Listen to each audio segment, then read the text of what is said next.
history of the 1st Division, the Big Red One, begins as far back as the Revolutionary War, when its Battery D of the 5th Field Artillery served under Captain Alexander Hamilton. This battery has the longest record of continuous service of any unit in the United States Army. Its history runs parallel to the history of America. The Fighting First was organized as a division in World War I, when it scored the first American victory of the war at Cantigny. In the great battles of Soissons, Saint-Michel, and the Meuse-Argonne, it helped smash the German army and end the war. During World War II, the 1st Division, true to its name, was in the first waves of the invasions of North Africa, Sicily, and Normandy. It smashed across France and Belgium in bloody fighting, was the first to enter Germany, and helped stop the Nazis in the Battle of the Bulge, in the drive to the final victory in Europe. 20 years later, when communist aggression in South Vietnam threatened the peace of Southeast Asia, the first full U.S. Army division sent to meet the challenge was the Big Red One. The Vietnam engagement was to be the longest and in some ways the most arduous of the wars fought by the 1st Division. But as always, the division lived up to its great heritage of valor and success in battle.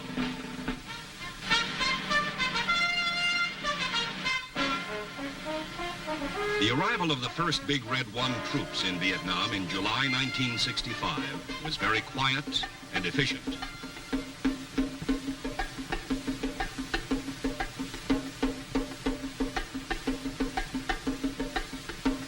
They were moved swiftly off the beach at Cam Ranh Bay and sent to various base camps in the Saigon area. The first task was housekeeping and setting up defense perimeters.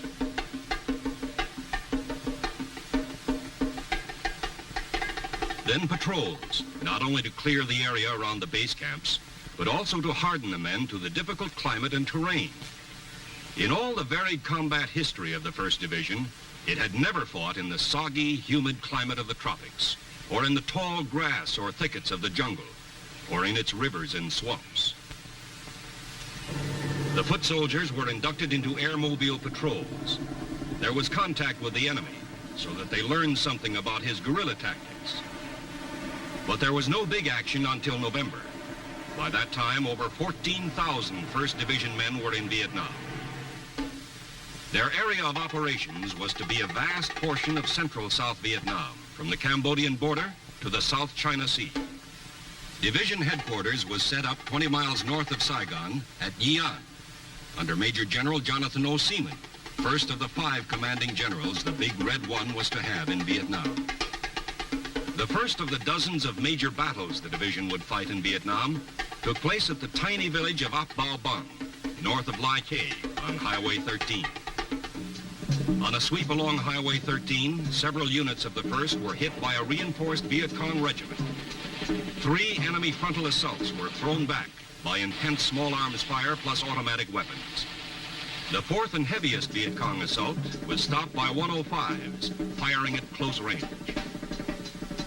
As the weakened enemy fell back, the Air Force was called in to pound their escape routes.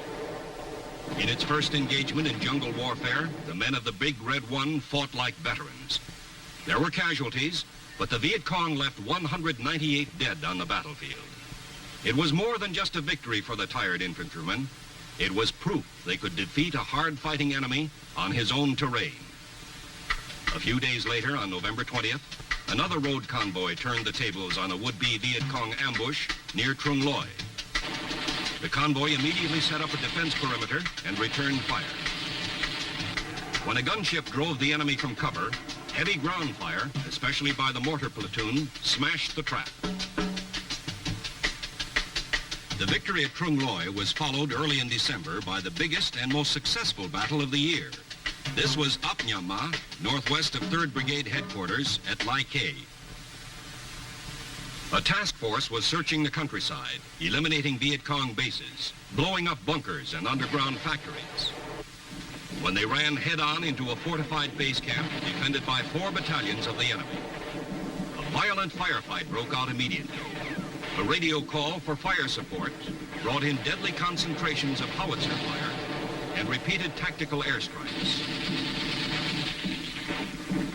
After 2 hours of fierce fighting, an infantry assault finally routed the enemy. The Big Red One had its losses, but medevac ambulance helicopters saved many lives by flying in to remove the wounded even as the fighting went on.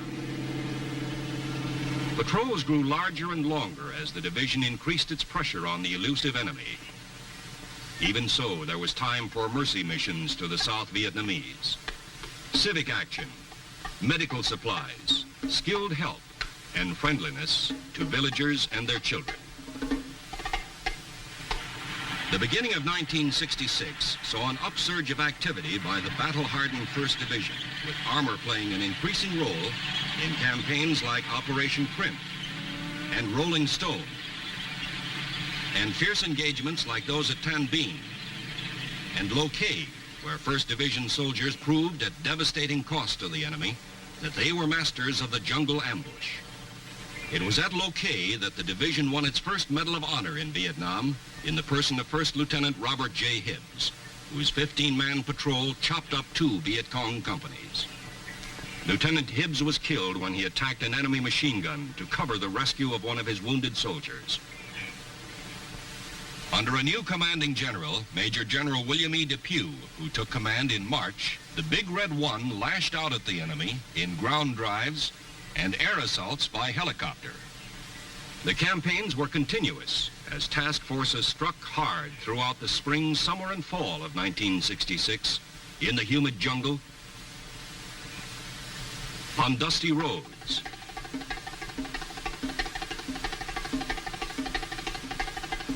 in the vast swampy delta of the Rung Sat Special Zone below Saigon.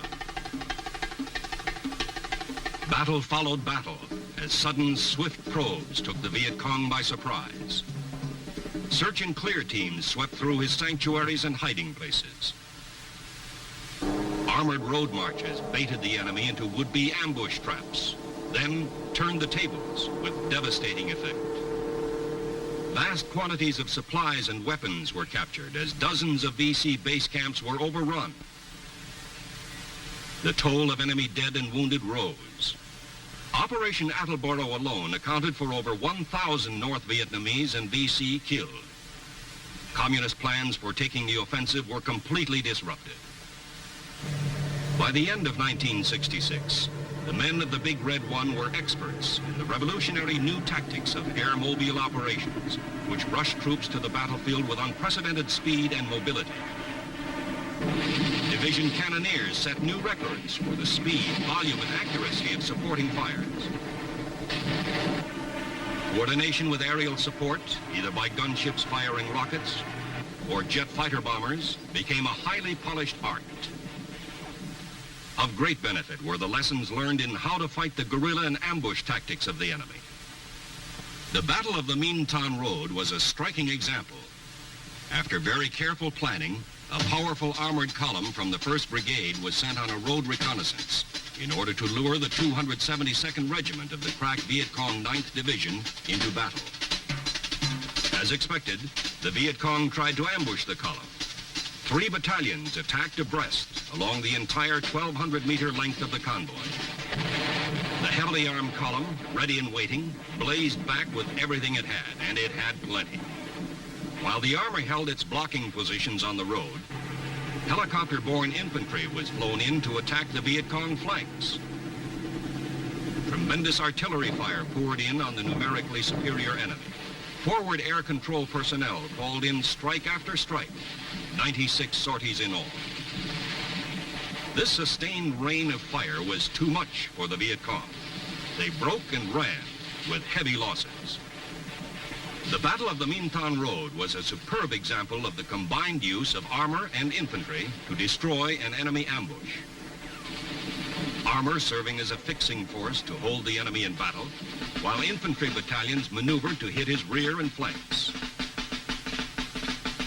The continuous campaigning of 1966 had familiarized the 1st Division with most of its vast area of operations, kept its lines of communication open, and disrupted enemy efforts to take the initiative. Now, the division was to strike directly into Viet Cong sanctuaries. The target was the Iron Triangle. the vast jungle area which was the enemy's foremost operational base for attacks on Saigon. In January 1967, Operation Cedar Falls was launched. 5 infantry battalions, plus 2 more from the 173rd Airborne Brigade, were airlifted to blocking positions to encircle the objective. Armor closed in to seal off escape routes. The main attack force struck deep inside the enemy-held jungle, so thick in places the Hueys couldn't land, and the men had to descend by a rope ladder. They pushed through heavy jungle, thickets and vines, waded through streams, searching for the enemy in village hideouts and underground bunkers. There was resistance as the Viet Cong sought to hold up the advance, but they invariably got the worst of it. 30 artillery batteries laid in devastating fires. Engineer bulldozers moved in to level broad stretches of jungle to deny the VC a future hiding place. One of the most significant results of Cedar Falls was the large number of Viet Cong, 576, who surrendered under the Chu Hoi, or Open Arms Program, which encouraged enemy soldiers to join the government side. With the Iron Triangle made untenable for a while, the Big Red One turned its attention to another Viet Cong stronghold, War Zone C. It was suspected that insurgent headquarters was located north of the city of Tay Ninh. Led by a new commanding general, Major General John H. Hay, who assumed command early in February, the division undertook painstaking preparations for Operation Junction City. Junction City was larger than Cedar Falls and lasted much longer, from February through April. Units from all 3 brigades participated. They were reinforced by troops from other U.S. divisions and separate brigades, plus Rangers from ARVN, the Army of the Republic of South Vietnam. Altogether, 30,000 Allied troops went in to clear out War Zone C. Despite this large force, there were many engagements in which units of the 1st Division were outnumbered. Aggressive patrols lured the enemy into attacking. When contact was established, help was called in. Additional troops rushed in by air, moving with stunning speed to reinforce the embattled defenders. Supporting fires from the ground and from the air blasted the attackers. Helicopters again proved their versatility in many ways, as air artillery, as troop carriers deploying large forces at distances and speeds that constantly took the enemy by surprise, as aerial ambulances rushing the wounded from battlefield to hospital, sometimes in minutes, as supply ships delivering vital cargo right into the hands of soldiers on the battlefield, artillery, and ammo, so that the Viet Cong, no matter how far away, was never safe from the destructive fire of the big guns. The result of Operation Junction City was the heaviest loss yet sustained by the enemy.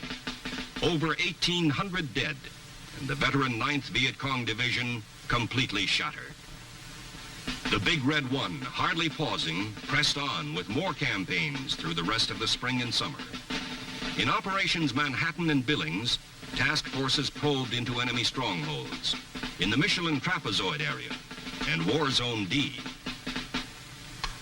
Meanwhile, a different kind of campaign, continuous since its inception in 1966, was operating throughout the entire 1st Division area.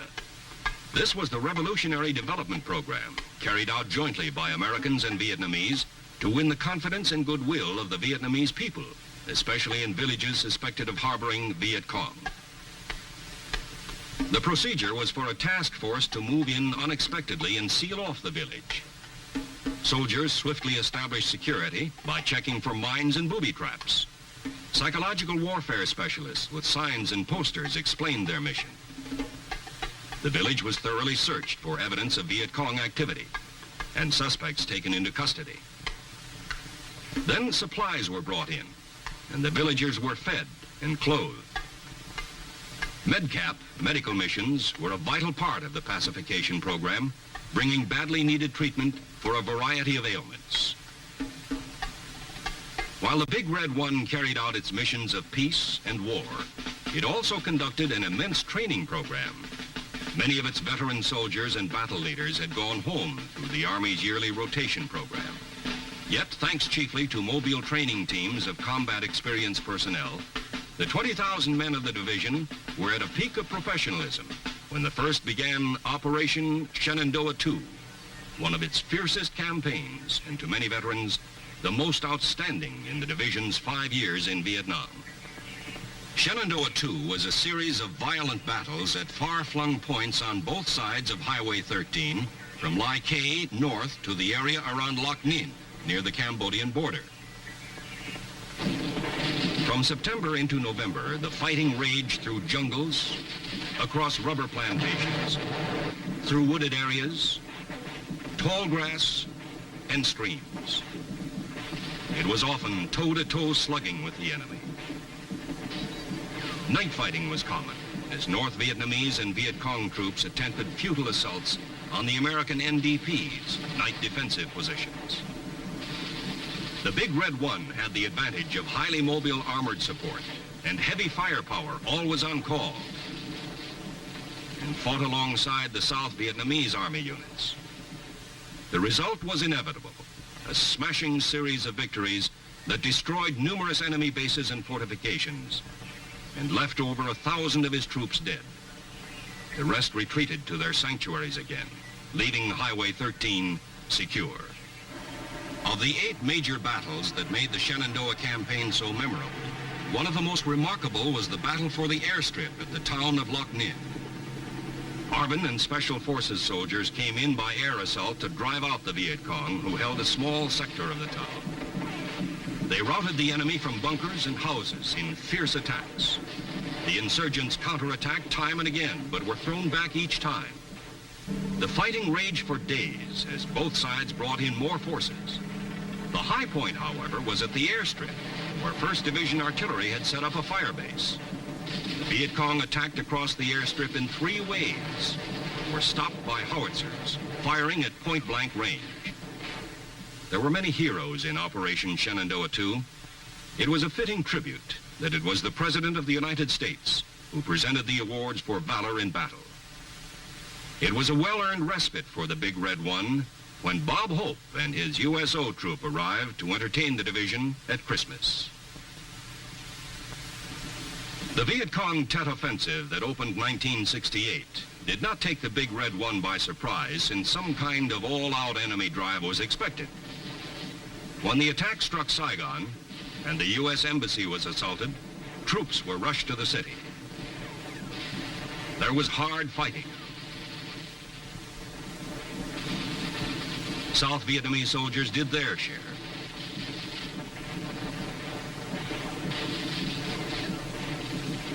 There were casualties and destruction, but the inevitable result was annihilation of the insurgent force.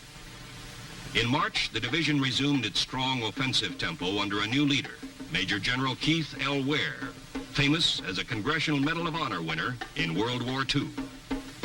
General Ware launched 2 massive campaigns in areas to the north of Saigon and northwest in the Iron Triangle. The first was Operation Wat Can, translated as Resolve to Win. The second was Operation Tong Tan, which meant certain victory. The objective of these aggressive campaigns was to smash the enemy's war potential on a vast scale, kill his troops, destroy his base camps and supply dumps, interdict his supply trails and his routes for infiltration, and retreat. The result was a stunning success. Vast quantities of arms and materiel were found in weapons caches or were seized from the enemy, who lost over 2,000 killed.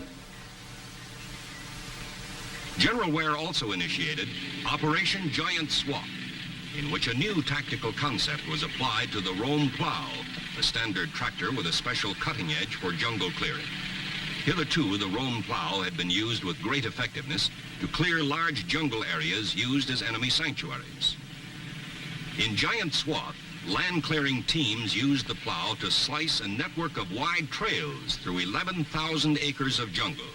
Instead of trying to clear the whole vast area, they divided it into many small subdivisions. The Viet Cong camps, hidden in the jungle, were now highly vulnerable to reconnaissance in force operations and to air assault. Another notable move made by General Ware was to step up night ambush patrols so that almost every unit in the division was engaged. This tactic had a devastating effect on the enemy, who had always considered themselves masters of infiltration and attack under cover of darkness. On September 13th, however, the division suffered a heavy blow. General Ware was flying over Loc Ninh, observing a successful counterattack against insurgent efforts to overrun the town for the fourth time. The general's command helicopter was shot down by ground fire. All aboard were killed. He was the fourth American general to be killed in Vietnam. The assistant division commander, Major General Orwin C. Talbot, immediately assumed command of the 1st, and the drive continued. There was frequent contact with the enemy as strong forces pushed north, carrying out Phase 2 of Operation Certain Victory. Viet Cong resistance was strong, and there was hard fighting as 1st Divisioners conducted several spoiling actions, destroying enemy camps and heavily built bunkers with intense fires supported by artillery. Among the highlights of the drive were several engagements with troops of the 1st North Vietnamese Army Division. These took place immediately across the border from Cambodia's Fishhook area. The Big Red One had established several fire support patrol bases in the area. They were placed astride a main infiltration route used by the North Vietnamese invaders. NVA troops hurled themselves fiercely at the fire bases in repeated night attacks and met devastating fires. They were brave, but the results were always the same. Failure. Many dead. A sidelight of all Big Red One campaigns was the continuing effort to help the South Vietnamese in nation building, working with these ARVN allies in the Revolutionary Development Program. Each village was first made secure by searching it thoroughly for traces of Viet Cong. Leaflets were used extensively to encourage defections to the government side. Civic action programs were put into operation to help the villagers, feeding them, attending to their medical and dental needs.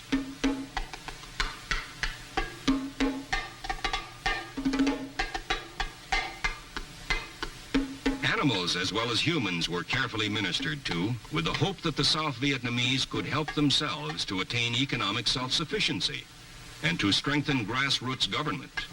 In 1969, the division continued its tremendous sweeps to keep the enemy off balance.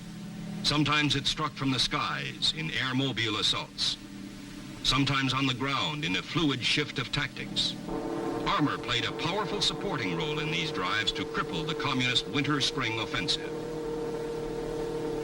Powerful reconnaissance in force operations struck again and again into the Iron Triangle, the Michelin Trapezoid, War Zone C, and War Zone D.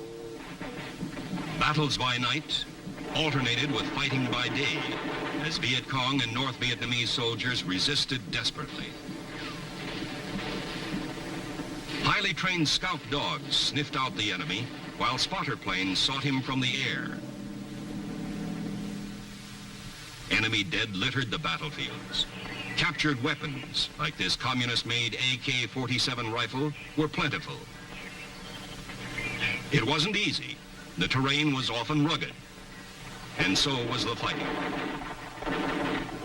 There were casualties, but medevac was always there to take out the wounded.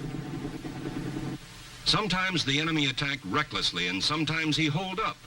Then he had to be blown out, or foot soldiers had to go in after them. These volunteers were known as tunnel rats, and no fighting men were more admired for their courage and nerve. Sometimes enemy contact was light, and there was more monotony than action. It was a welcome relief between patrols and sweeps to see the pretty face of a USO entertainer, even if she did bring along a boyfriend. For some Big Red One soldiers, there was a complete change of pace. They became amphibious. In June of '69, the division began to use small fiberglass boats to patrol the river approaches to Saigon, Working in conjunction with Navy patrol craft and shore-based infantry patrols, these ski boats drastically cut down Viet Cong infiltration by water. Elsewhere, the great fighting machine of the 1st Division continued its relentless pursuit of the enemy under its 5th and last commanding general in Vietnam. He was Major General A.E. Malloy. Deploying its vast power with professional precision, going into battle with the high morale traditional with the Big Red One. Its fighting men struck smashing blows against Viet Cong forces concentrating north of Saigon for an autumn offensive. For the defeated enemy, it was one more bitter lesson in the futility of challenging the 1st Division's enormous battle power and its irresistible will to win. The war in Vietnam was winding down for the Big Red One. Early in 1970, it made its last sweep. Orders had come in to stand down, to prepare for redeployment. Men and vehicles were withdrawn from the field.